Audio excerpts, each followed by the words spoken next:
Welcome to the DFC podcast, another episode. Listen, this is a massive one ahead of our big card, September in Ballin in Maidstone. Next to me is sitting the light heavyweight DFC champion, Alessandro. How you doing, bro? I'm good, man. How are you, man? I'm good, man. Thank you. Yeah. How are you? You good? Listen, bro, this is a long time coming, and I know you've come far to do this, so I appreciate it, bro. First and foremost, how have you been? Obviously, I know you've been busy recently. You don't stop fighting, to be honest with you, in the sense of boxing. But how's everything been, and how's life been since? I'm good, man. I'm good. Thank you so much. Everything has been okay. Yeah, and your success as well on DFC, light heavyweight champion. Now you're at the top, and everyone wants to take your head off, basically. That is how it is now. Mm-hmm. We'll go into that shortly, because this is what we're here for, the main event with Marlon Gillett of September at Ballin in Maidstone. Just want to talk a little bit about you first, bro. Like, obviously, for people that don't know Alessandro, so give me the best way to describe you in terms of your boxing or your personality. What do people? I don't know. I would say like I'm gentle. You know what I'm saying? I'm like Gentle giant. yeah, kind person. Yeah. Yeah, and that's it. I don't think. But when you get into fight mode, you switch like that. It's like, you know, you're very focused, be it the media or when you get in the ring. Yeah. They talk a little bit as well. Your experience, 19-1. When did you start boxing? I started when I was 22 years old. 23. So I started quite late, to be Yeah. honest. And the period I started as well was COVID, so I didn't have too many chances for fights. So we was on lockdown and that, you know what I'm saying? So there was no opportunities in Greece because I started boxing in Greece. So I had little fights there, and then just here we are now, you know what I'm saying? So Yeah. I have one defeat so far. So I've been boxing like 7 years. Okay. Yeah. It's interesting. What made you start boxing? Why did you start boxing? To be honest, I wanted to start from like when I was a kid. I wanted to start, but I didn't have the chance because my life was quite complicated. Yeah. So I had to sort my life out first, and then I said, let's fucking do it. You know what I mean? I had so much energy, so I had to take it out. You know what I'm saying? Because you're very open about that, because you mentioned it on your live about how what you've overcome to get to where you are now, even just physically, mentally. How hard was that, obviously, before you went into boxing? Because, like, although people will see this tough Alessandro on camera, like you say, you've been through your fair share of hard things in life. So how difficult was that period, if you don't mind me asking? No. And how you overcome that to be where you are now? I don't know how to explain that, but you know what I mean. Like was hard, obviously. Yeah. But I'm a fighter, so you know what I mean. Like I'm a fighter in the life, on the ring, everywhere. Like I see everything. Like, you know what I mean. I can do better. So yeah, it was hard, but like I said, now I'm okay. So you know what I mean. I'm just smashing life out. You know what I'm saying? Yeah, you're not wrong. Capturing 2 belts across 2 different shows. It's been a bit of a journey for you, bro. I want to go back a little bit as well. You obviously make your debut on DFC 5. Was a stoppage, very quick. That started the what at the time would have been somebody's hype train in terms of their building yourself up. Straight after DFC 5, apologies. Straight after DFC 5, you go in and you call out the light heavyweight champion Kaydan. Talk to me a little bit about DFC 5, because that was your first show, Catford Theatre, for DFC. How was that in terms of the event, and how did you? What was the experience like for you? Well, it was really good, you know. And I just came, you know what I'm saying, for like to meet you guys. I came for fun. But I didn't expect like we're gonna be here right now, you know what I'm saying? Because that was the card where half of Plymouth turned up. Do you remember? Yeah, Do you remember? Because because obviously, So I know was fighting Kurt as well. Yeah. So he's from Plymouth as well. Yeah. So obviously it was all his boys, but I know them as well. Yeah. So that was quite, you know what I mean, like good for me as well, because obviously it was first time I'm fighting on DFC, you know what I mean? And so it was good to see like more people, like from Plymouth, but I had the Albanians as well. You know, they follow you everywhere, innit? And it was very, very good experience. You know what I'm saying? Yeah, that's one thing I wanted to touch on, because I think at all levels, when you see pro, like be it pro, semi-pro Albanian athletes, the fan base is really strong. Like they all show up for you in numbers, the flags are out, everything. Like you're very passionate people, and you emulate that in your boxing, but also just your personalities as well. That touching on that first time you walked out of DFC in Catford, and I think Flips, Louis, everyone looked at it and went, like, we saw the flags, we saw the Plymouth crowd. How was that for you? Because having that support, how much did that push and motivate you on your first fight?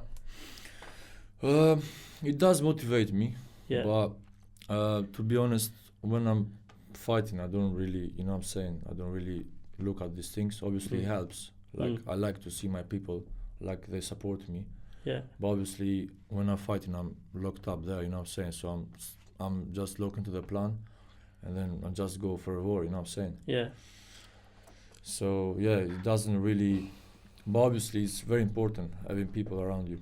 Because you spoke about that fight, and afterwards we spoke, and you weren't too happy with.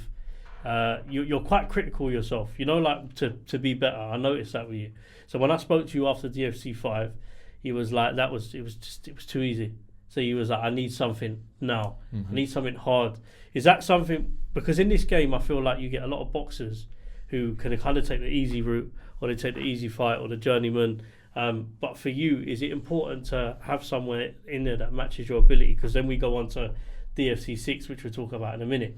But how important is that for you to have the right dance partner with you in the ring that shows up and gives you a war? It's very important, bro, because like a boxer and like a person, I want to improve myself. So I want to show, like, obviously I can beat the best, like the best people in the game. So it's very important for me, like to fight with better boxers. So with guys like the guy I fought in first DFC, it was, you know what I mean, like not really important. So that's why I stop him quick. You know, I don't even give him the chance to do anything. So it's very important for me to fight with the best, so I can improve myself. Because people, they don't realize yet, like, how much I got to show. And I will. I will show this year, definitely. That's it, man, because you're always focused. You know, I got a nickname for you. I say it to the boys all the time. I call you the DFC Khabib. I swear to God, I call him the DFC Khabib. First, that's a compliment. It's the way I get the WhatsApp messages of Alessandro, brother, send me this, do me this, or bring me this person, bring me that. And it just like, you are DFC's Khabib. I think that's a great nickname for you. You're very much in terms, like, just talk a little bit now, because obviously you get 5 out of the way, you come out and you say straight away, I want Kaydan. At the time, Kaydan, you know, I mean, I said I want the winner. You wanted the winner. Scott and Kaydan. Kaydan won. Obviously, Kaydan, in terms of DFC, he's emulated the, like, in terms of the greats, in terms of to fight on it because of his activity on there and just what he's done for DFC. Talk to me a little bit about that, because when you went into DFC 6, how confident were you that you was going to beat Kaydan?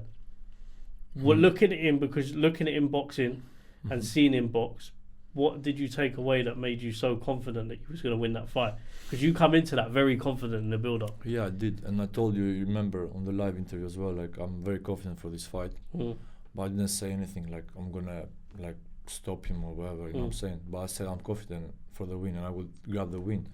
So this is how I did. But what I seen on the DFC 5 when I watched him fight, like, just he had one like backhand, like how he throws, like, and just good job. So you know, I mean, it wasn't really big problem for me. So I knew, like, I have to be careful from the backhand, and I knew, like, I have to, you know, I mean, defend the jab and then just do my thing. So that's why I was confident. Like, he didn't have he didn't have much to make me worry about. You know what I'm saying? Yeah. Talk to me a little bit about it as well. Quite a robotic fighter, you know. Robotic fighter. Yeah. Talk to me a little bit about that, because 5 rounds, 2-minute rounds. You thought that it'd be longer in terms of the rounds you prepared. Maybe we both thought we'd be longer. Yeah. We was talking about this off camera, and we were saying with the 2-minute rounds, you've got to do a lot more in 2 minutes to win the rounds. Or obviously, if you see the knockout, you get the knockout. But with a fighter like that, and you know that you're going to have to box smart. Both of you are quite smart fighters. So how was that for you in the chess match? Did he do anything that surprised you when you boxed him? Was there anything that you were surprised by? A lot of people talk about his power. Mm-hmm. So was that something that surprised you at all in terms of when you received or when he did land? Well, he landed one shot which flashed me for a bit. Well, obviously I didn't show anything. Yeah. But wasn't like a surprise or something, like, you know what I mean? Yeah. Like I take shots. I know I go strong chin. Yeah. But obviously in the same time, chin is a chin. I'm not saying like, you know what I mean? Yeah. But yeah, it's nothing to worry about. Like, okay, I knew like I have to be more careful though when I go on the inside. Yeah. Because when he landed this shot, I was quite close to him. So he landed this uppercut, and this uppercut make me like, you know what I mean? Like, wow. Yeah. And nothing else like too surprising, because anything else he did with me, like I was prepared. Like that's why I make him miss so many times, and you know what I mean? Yeah. So yeah. That's because obviously looking at that fight, and in the end, obviously you got the decision, lift the title. You're now DFC light heavyweight champion. But I can't skip past the ring walk that you had for that fight. You had obviously the Albanian fans in the crowd. And I'm just going to describe it to you how I saw it, because I didn't understand it at first. I seen a man walk out of a red mask, Albanian flag, mic, rapper, yeah, and he's going from the top down to the ring. Mm-hmm. It's madness. Like, it was such a creative ring entrance that you done there, and I thought it was really good. But what was that like for you, DFC 6? Because a more high stakes fight. Crowds out again, and I know you said when you're in the ring you're not too much worried about the crowd, but Ballin Maidstone is a very different place to Catford, because everyone's just looking down on you. Mm-hmm. Boxing, how was that boxing there? Because I always ask people, you was on that and you had the full crowd on you. The rapper, what was the rapper's name? EG takes you to the ring and you're ready to go. So how much did that fire you up? Because I'm telling you now, when everyone saw that, they went mental. Yeah. They saw it and they went mad. How was that for you? Because walking down to that cauldron, I call it, like a hot pot. How was that for you boxing on it? Was like cool, you know what I mean? No one expected that anyway. So I think I quite surprised people. No one expected like I'm gonna do this ring walk. But obviously, when we went on the ring, basically together, was like, I was feeling like we like I have a team with me, you know what I'm saying? So I you know what I mean? So obviously on the DFC 6, come a little bit closer to the mic, just a little bit, just not too much. Yeah, that's fine. Obviously on the DFC 6, I was feeling more like close to the promotion and to the people. Like I was feeling more comfortable. Yeah. And obviously now it's more different. Like I feel like it's my home, you know what I'm saying? Yeah. So it has that effect. I think DFC has that effect on people, especially when you've done so much, because the media is a big thing. The fights, the matchups, Louis, our matchmaker, and then obviously we work on and on the media. But how's that for you being a part of a show like this? Because the media is obviously helps you to push yourself and elevate yourself so you get opportunities. But what's your kind of experience like being on the end of that and getting the positive benefits out of it? Yeah, I appreciate that, you know, like what you guys doing, and this is how I do with people, you know what I mean? Like I make people around me feel like a family. Like so if you're around me and you're next to me and you're my friend or whatever, you are with me and that's it. Like I do everything. So this is what you guys doing, and that makes the promotion more beautiful and more warm, you know what I'm saying? So I feel so much. I feel good, you know what I mean? So yeah, that's very important. Yeah, man, it is, man, because I think you guys are the ones that make these cards. There's a lot of work that goes into the shows, but you guys ultimately the guys fighting in the ring. So you guys are what the people come and pay for. The most important people to a show are the fans and fighters, obviously. Going into now, you've lifted the light heavyweight title. Just explain that moment for me, because in the ring, you've lifted it and it obviously went mental. Everyone went, how was it to do that? Now you've finished the fight. You've got your family, you've got your friends, you got all the people that you love there. Your team, obviously, of people that train with you leading up to these fights. Talk to me a little bit about that moment as well of lifting the title. Yeah, it was first time I'm celebrating actually. Yeah. I was so happy because I was confident that I won the fight. Like I knew I was winning, but I was really, because obviously we come down from Plymouth, so I thought I don't want to be robbed or something. Mm-hmm. So I was happy when they done me fair, So that was the only thing. It's not like but because they do fair to me, like they give me the win because I deserved it and I won it. Yeah. So that makes me I was so happy. Yeah. So yes, it was a very, very good moment for me, like one of my best moments. Yeah.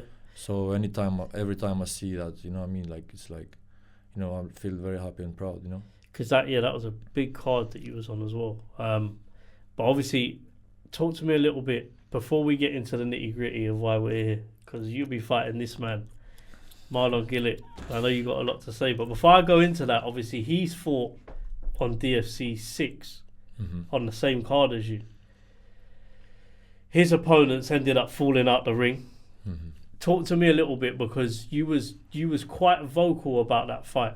So just talk to me a little bit about it, because this is the guy that you're going to be fighting in September. DFC 6, Marlon fights, knocks the guy out the rings, chaos. Absolute chaos, Alessandro. And I know you don't like saying it, but honestly, that moment was mental. Talk to me a little bit about him as well and his performance on the night. What did you feel about it? So obviously, when I came to the show, so obviously it was Marlon's first fight on DFC net. So I met Marlon, very respectful. We shake hands, we say good luck to each other. And I want to say this because the crowd thinks I talk a lot, but the reason I start talking is something different, you know. So so I met Marlon, very respectful, nothing to say about him. Just said to him good luck, and I knew I was gonna see him next because I was so confident. So, but I didn't say much to him. Just say good luck. He said to me good luck, all good. I think I was warming up at that time, but I seen what happened afterwards. So, I don't know. I would do for first time he's on the promotion, he's like, wow, what he done. He throw the guy from the ring. Sorry, that's right. Fucking smash everything here. No, he's gonna start breaking the mics. It's because we're talking about Marlon. I don't know if it's Hamzat from UFC or Khabib now. I don't know which name. We're talking about Marlon now, and I'm go on. smashing everything. Please don't break anything. Go on. And but the crowd need to know, because it's part of my fight as well. What he said, because he came after my fight with K Dunn, he said, "Oh, I seen something different, like K won." He said on the mic, and that's quite disrespectful. You know what I mean? When someone, you can say that afterwards, watch the fight back, because you can see on the YouTube, Marlon is on his phone all the time. He don't even watch the fight. He might watch half of my fight, because I was seeing him, and he come down with an opinion oh, K Down won, but you don't even see the fight. So that's why I start losing respect and talking, But in the same time, you need to be more professional. You have the chance to come on the ring, because obviously you fight me next, so you can say congratulations, brother, for your win or whatever. And that will be a different story. But when you're coming down with an opinion without watching even the fight and saying I lost the fight, it's different, you know what I mean? So that's why crowd needs to know that, because they might think I don't care what they think actually, but I'm just saying like them. I don't want like to seem like, because I'm not talker fighter, bro. I improved all my life, and when I'm fighting, I'm not talking. You know what I'm saying? I fight in the streets, I fight on the ring, I fight everywhere. I'm not, you know what I'm saying? I'm not a talker. When it's about war, I'm there, you know what I mean? Yeah. So people need to know this, you know? And I will show soon. Come September. So that leads me on, obviously, to the reasons that we're here. Obviously, you've got now, this gets announced. That's the man that you're going to be fighting. He's also a light heavyweight champion on another show. He wants to take that. He wants to take that belt. Talk to me a little bit about this fight, because this is two, in my opinion, probably two of, at this level, the best, if not the hardest fighters to match in terms of for shows. Marlon, to be fair to him, gets matched with everyone and they pull out. So that's just the way it is. And I'm sure you've had your fair share of pullouts recently as well. So you are in the same boat as him. You two, I know, will not pull out of this fight. You two will fight each other come September. Does he do anything that worries you? Not at all. No? Does that... Because we talk a little bit, and I know we said it off camera, but I want to get your opinion of it now. His background being K1 and boxing, I think there's only one other fighter, Rion, who fought on the show, who's K1 boxing, comes over. Their styles are quite different to a traditional boxer. Stance, everything. For you as well, some fighters find that hard to navigate at this level, to an awkward style like that. Does that worry you at all when you're fighting, or not? I don't know what these other fighters thinking, bro. I think for a natural boxer like me, you know what I mean? Because I've been taught school of boxing from Uzbekistan as well. So my coach goes... That's a great country to be learning boxing. My coach was from Uzbekistan, you know, and very, very good coach. He's 75 years old now. He's still coaching. Sorry, don't get me wrong. Maybe 70, 65 between 70 anyway. Yeah. And he's still coaching. He's like class. So for a natural boxer like me, I think it's advantage to fight with someone like he come from other sport. Yeah. Like it will worry me more a natural boxer than a K1 fighter. You know what I'm saying? Yeah. So I would be more worried if I fight with a boxer than with a... He's like he's saying, you don't turn out, you don't switch now, like he's switched like ages ago. Yeah, he's boxing now. So. I'm not saying like, obviously, you know what I mean? I don't want to underestimate him or whatever like this, don't get me wrong. But I don't know what other boxers think, but for me, I think it's advantage to fight with a guy like this, you know what I mean? Yeah. It's interesting because what in terms of, without giving obviously too much away, because you're going to fight in September, so I'm not going to ask you to tell me your game plan. But what I'm saying to you is what do you believe, like visually, that you've shown already that you do better than Marlon? What do you believe I do better than Marlon? but you've shown it already. So there's nothing that no one has, like, it's not nothing you're planning to do in the next fight, but attributes that you've already got or skill sets that you've already got that you feel like Marlon would find difficult to deal with, that you've probably had a lot of success because of your record in the past. It's not about what I do different from Marlon. It's like because it's me, and obviously he's not faced someone like me before, and I think he will sleep. Wow.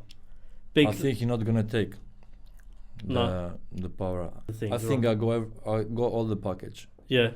But this is for any fighter. Yeah. You know what's crazy? I'm thinking. Imagine my mentality, my mindset is like, who is next when I'm gonna beat him, because there's no fighters. So I'm worried like who I'm gonna fight next when I beat Marlon. You know what I'm saying? Like I don't even think about it. Like wow. You know what I'm saying? So you're not. So that's what I'm saying to you. The confidence is there to win. You're not looking over Marlon, but you're going, I deal with him, and then who's next? Is that kind of what you're thinking? Exactly, and I'm just trying to say, like, I'm not, because you're asking me if I'm worried, but I'm not worried. No. It's interesting because one thing that Marlon possesses, that we've probably seen from previous fights, it's probably his speed. Is that something for you that you find difficult, or is it just in the sense of you fought K-Dan before? As you said, your opinion, K-Dan's quite a robotic fighter. That's what you just said to me. But with Marlon, he's a lot more free flow, fluid, and he's quick.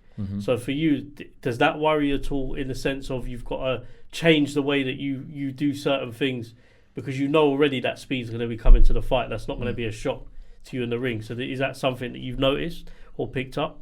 Yeah, I know he's a very active fighter. Yeah, I know that.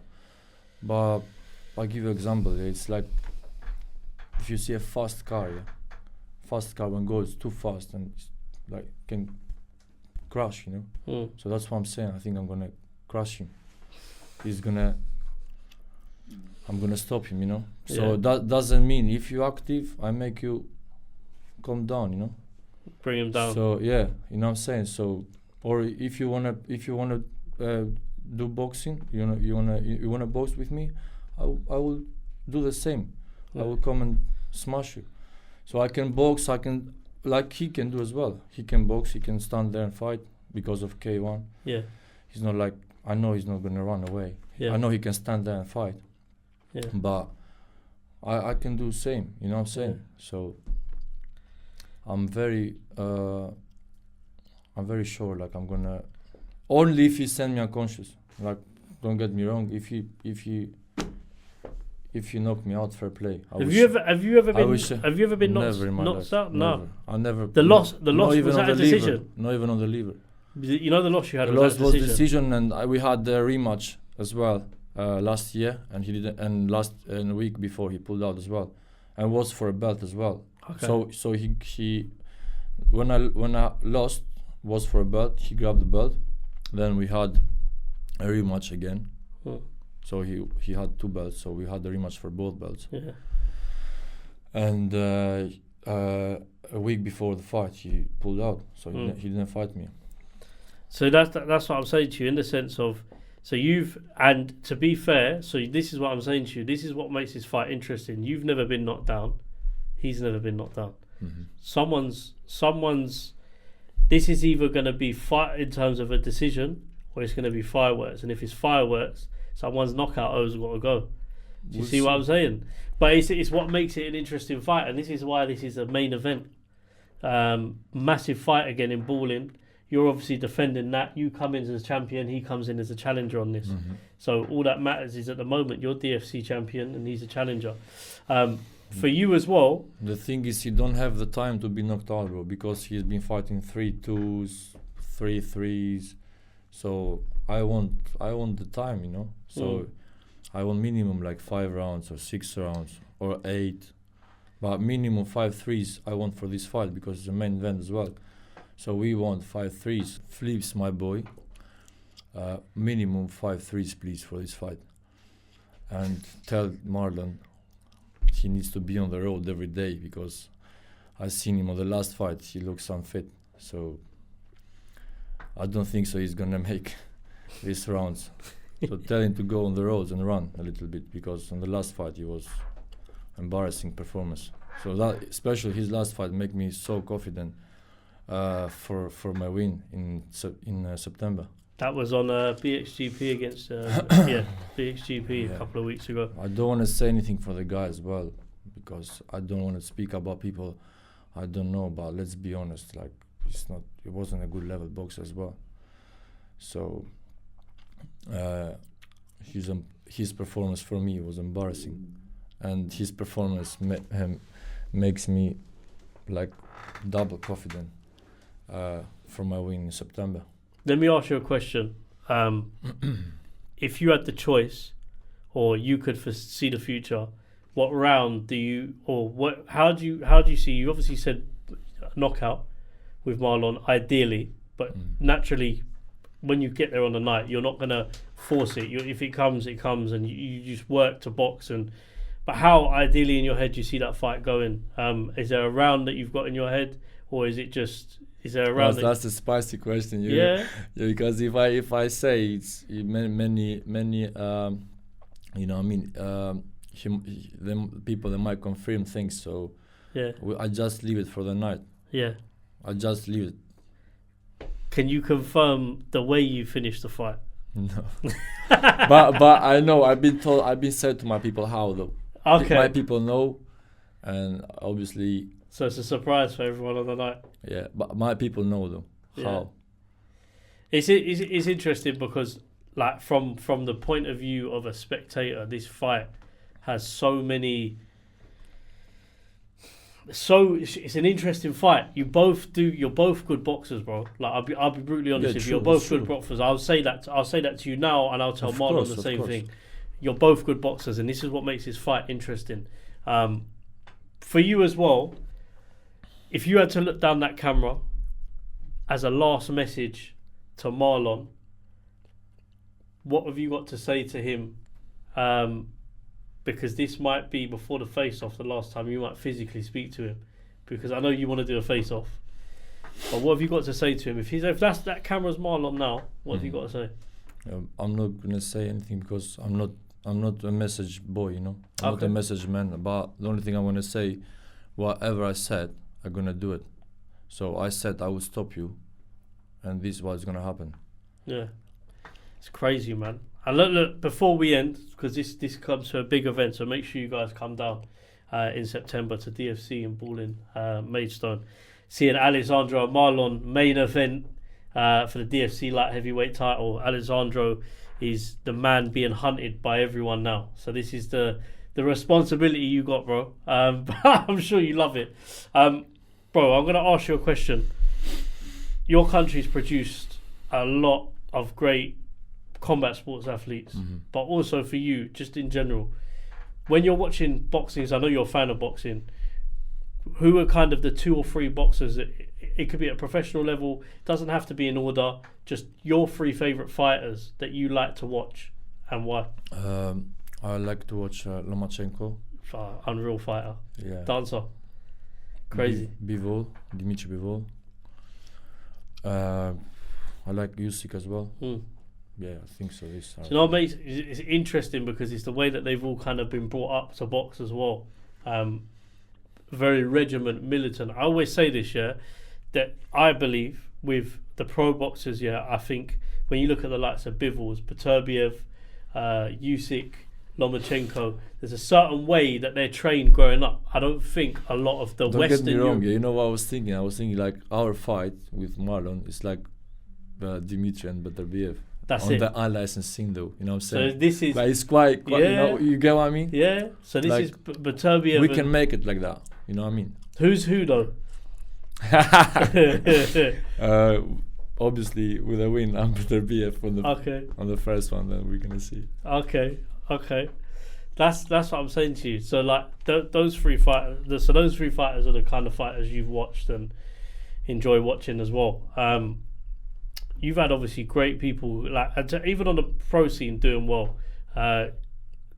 Another fighter to mention, I know we was talking to him about him off camera, but Florian Marku, that the guy is very good. Obviously, he had a loss against Congo recently, but for a while, he was probably the most avoided boxer at his weight. I think Marku, if he was, because he had operation in his hand as well. He wasn't using his backhand because of the operation. Yeah, I think if he was like no injured, it would be a different fight. Yeah, but obviously he's a very hard worker, man. What's he got? Like see with Florian, I always ask this. So he's got his boxing, but he's also done MMA. Or was it kick? He's done kickboxing as well. Huge kickboxing. It's mental background. Yeah, like 100 silly fights. Of 100 amount of fights, and I don't think he's ever lost. I've heard, or has he lost 1 or 2? I think he lost 1 time, yeah. Yeah, it's mental. 2 lost, something like that, I don't know. Yeah, but that's what I'm saying to you, hundreds and 2 losses. Yeah, it's like, it's quite interesting as well for you. Like, I wanted to ask you that, obviously, before we go, with obviously Albania, how big, or how are you, when you're pushed into boxing or combat sports, is that a big thing in Albania?